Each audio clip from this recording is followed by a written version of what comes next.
Hi, my name is Sabrina. In this video, I want to talk about laminitis, a most dreaded symptom in horses. And I explicitly say symptom, not disease, and why that is, I will explain in part 3 of this video. In part 1, I will discuss how to diagnose laminitis, and then in part 2, I want to explain the TCVM perspective on acute laminitis. Part 3 then, how to prevent recurrence and what you can do according to TCVM, and of course why I think that's only a symptom, not a disease.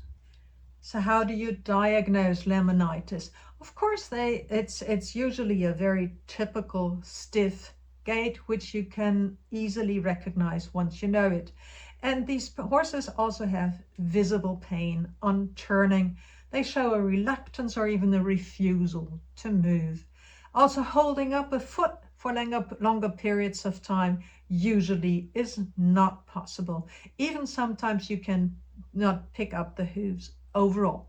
Also, when the horses are standing, it can look like they are trotting in slow motion, always lifting diagonal pairs of the hooves just to relieve the pain in this pair. And many horses also lie down. This backward leaning position is also very, very typical for laminitis. One of the key diagnostic criteria is a strong pulse in the digital artery. And this should be on at least 2 legs, usually the 2 front legs, or all 4 legs. If it's just one, it's usually not caused by laminitis, but by a hoof abscess. The pulse is tested here at the fetlock. Marked by the arrow, you can see the elevated vein above the artery. So what is the TCVM perspective on acute laminitis? But before we jump to TCVM, let me mention that 3 of the key measures, of course, always apply, which is you discontinue pasture turnout immediately, you provide soft bedding, and you can also use bandages to support the hooves with a soft padding or also a frog support. This small bandage would allow for such frog support. So having said that, what is the TCVM understanding? This is a clear case of Xue-stagnation. What is Xue? Xue is often translated as blood. It's the kind of substantial counterpart of Qi, which also flows in the channels. So it flows in the meridians, not in the veins. But of course, the similarity to blood is clear. It is colored red in the heart, and it nourishes and cools the body. So this Xue-stagnation is extremely painful, and this is why we address this stagnation. And Xue and Qi stagnation together cause the pain, so we can move Qi, for example, by the acupuncture points stomach 36, large intestine 4, which would be an example here. And then there are on all 4 legs, there are classical points, Tiantimen called, and these are the classical points for laminitis, which was of course known already thousands of years ago. This classical point consists of 2 locations for each hoof. In ancient China, these points were often cut to bleed. A modern approach would be to apply leeches. Please check the legal background for this approach in your country.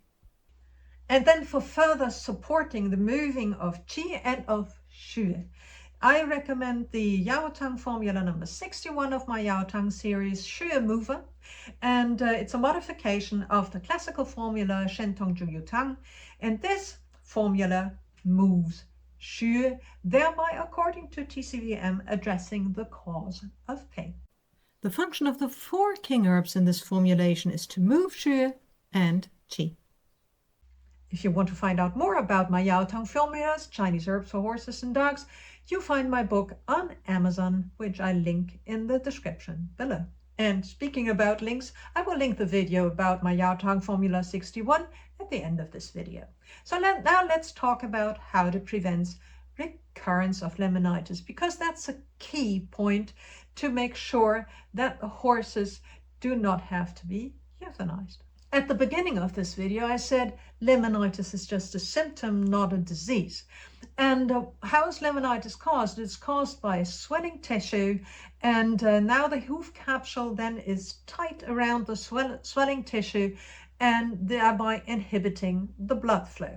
That's the key mechanism behind laminitis. And this tissue swelling, that can be caused by all sorts of different causes then again. And these causes, you have to identify them and eliminate them to prevent recurrence of laminitis.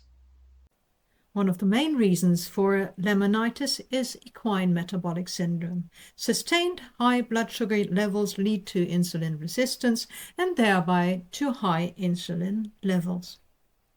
Another cause for high insulin levels, especially in horses above 12 years of age, is equine Cushing syndrome. These high insulin levels directly lead to tissue swelling and laminitis. These two causes, metabolic syndrome and Cushing syndrome, they cause more than 90% of laminitis cases. The increased insulin levels can be detected by blood analysis. And in these cases, limiting pasture access usually adds to preventing the recurrence. Additionally, of course, to other measures.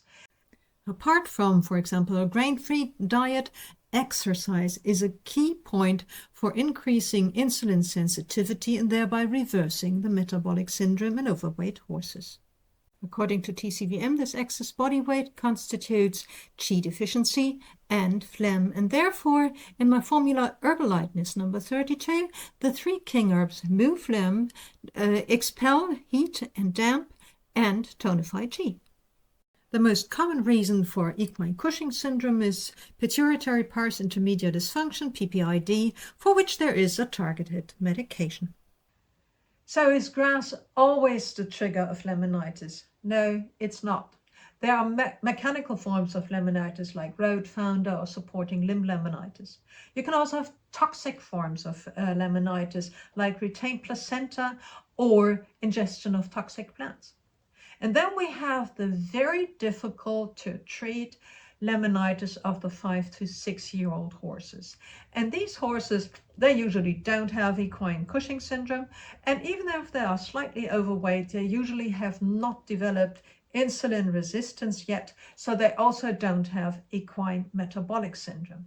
So what's going on here, to my personal understanding and experience?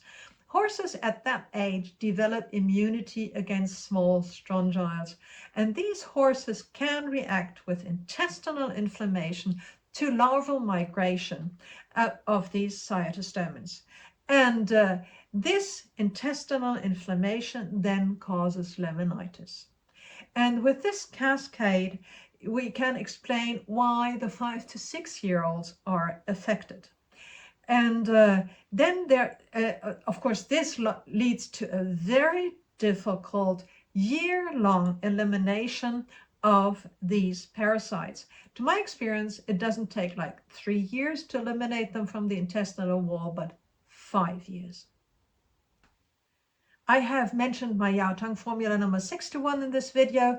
Here you find more information about this video, and here I will link a video to my herbal formula, Herbal Lightness, once recorded, and this formula supports treating horses with metabolic syndrome from a TCVM perspective. Thanks for watching, and if you found this helpful, please like and subscribe.